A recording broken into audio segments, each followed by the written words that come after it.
sports and the sparks always shine. Talking sports all day, having a good time with sports profiting. Our future is bright. Beast and friends, the best sports talk around. From the field to the court and the news of the sport. You just did your auction draft.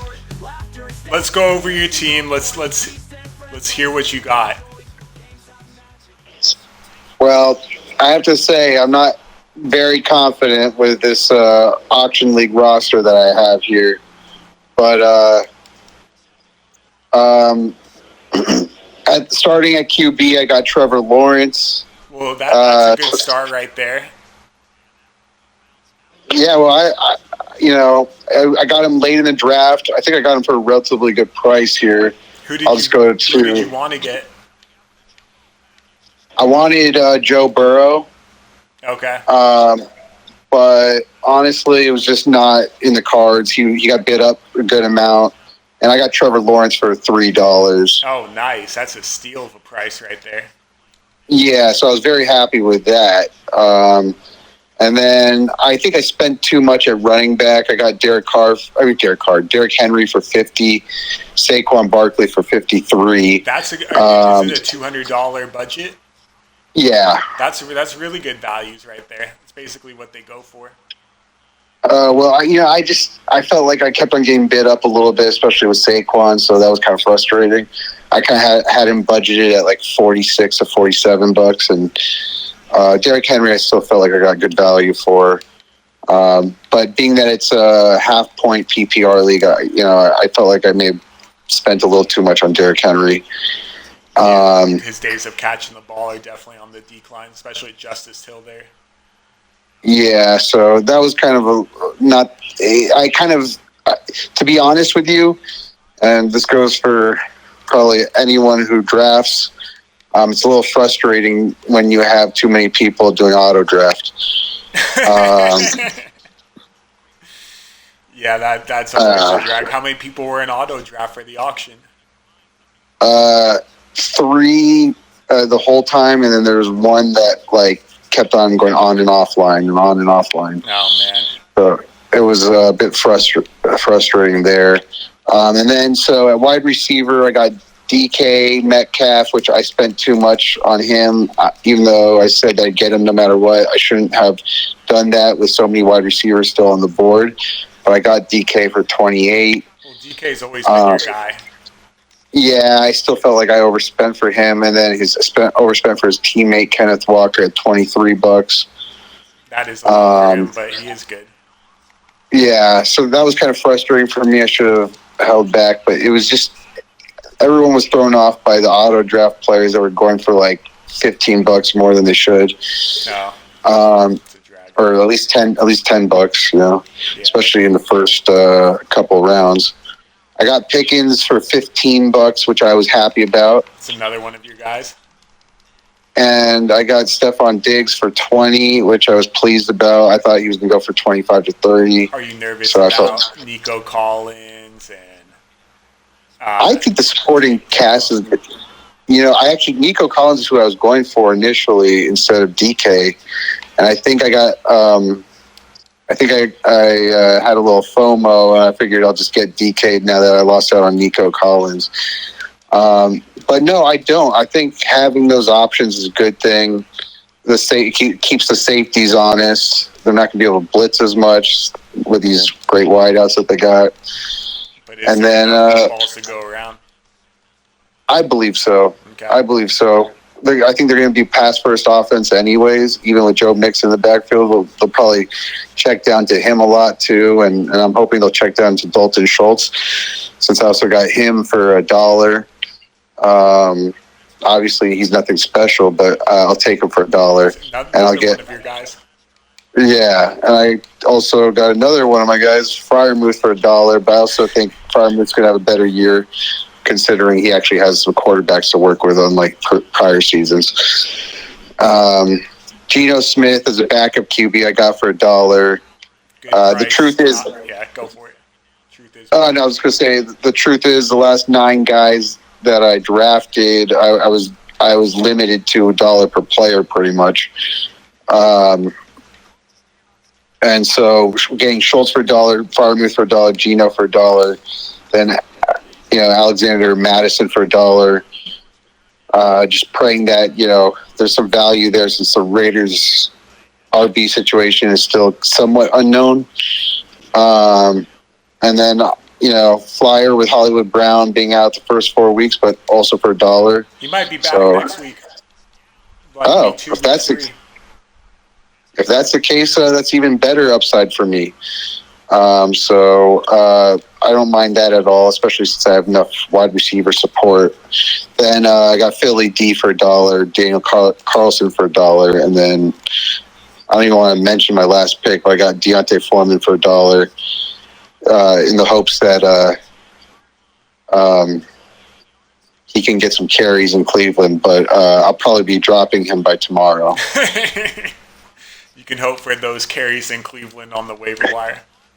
Yeah, exactly. It's a good team. It just sounds like you don't have any depth, but as long as you handcuff your guys, your star running backs, is Justice Hill, was he taken?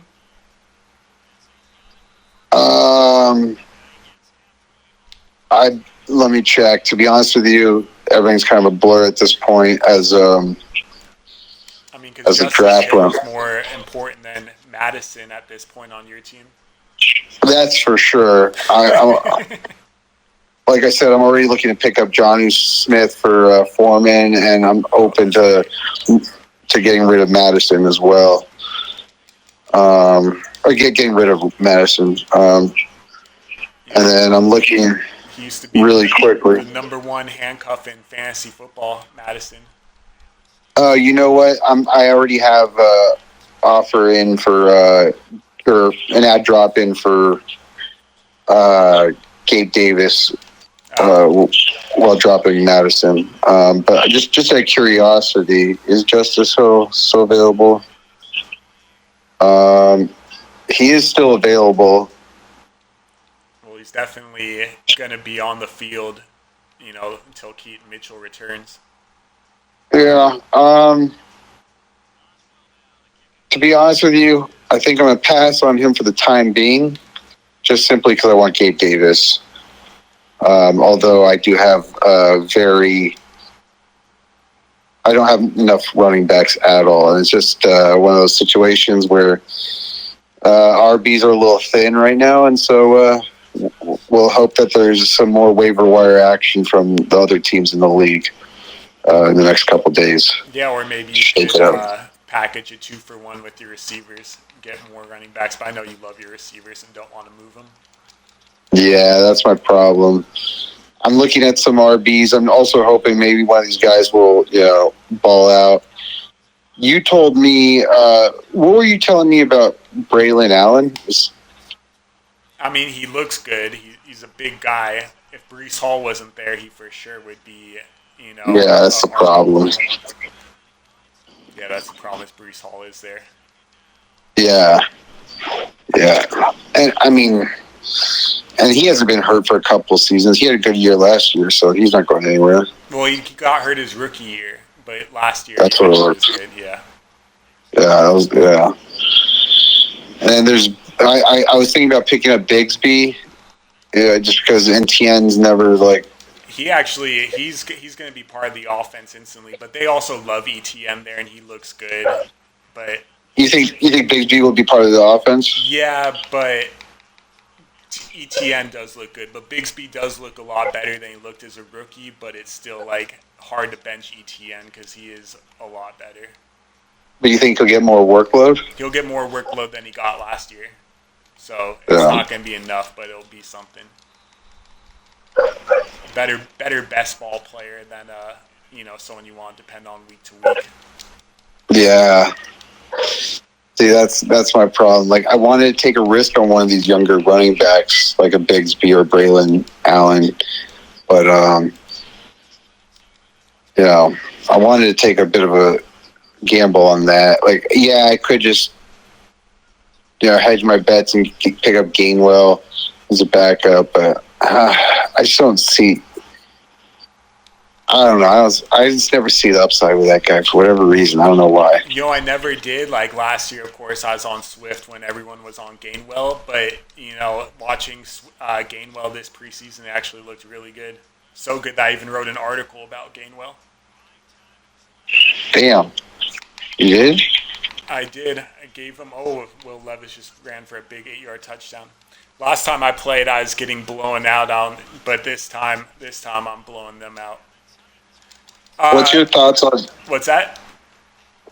What's your thoughts on Antonio Gibson? I mean, he's just gonna be like the third down running back. But then Stevenson can be the third down running back. I think Gibson only comes in if it's third and long or the game's over. Why is he available? He is, but yeah, I kind of felt the same way about him too. And I can't watch New England. I just can't. Yeah, they're like the worst team in the. I feel like I'm wasting my time. And as anyone knows who has a few kids and a wife, you'll know that you don't want to piss off any of them. And you can't risk it over the Patriots offense. No, I think I would pass on watching that. That's really funny. You know what? Let's end this Beasts and Friends with $1 million question. $1 million on the line. What would you rather have? Justin Tucker kicking a 40-yard field goal in a dome, or Steph Curry a free throw? Justin Tucker kicking in a dome, 40 yards, or a Steph Curry free throw. Steph Curry free throw. Yeah, Steph Curry's making that at 99% of the time. And maybe Tucker's doing it 98 and change, but I still, at the end of the day,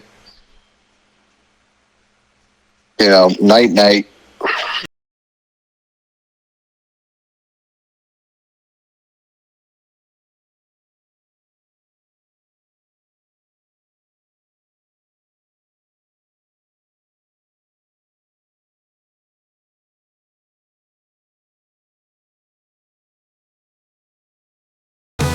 Beast and Friends in the sports on we shine, talking sports all day, having a good time with sports profiting. Our future is bright. Beast and Friends, the best sports talk.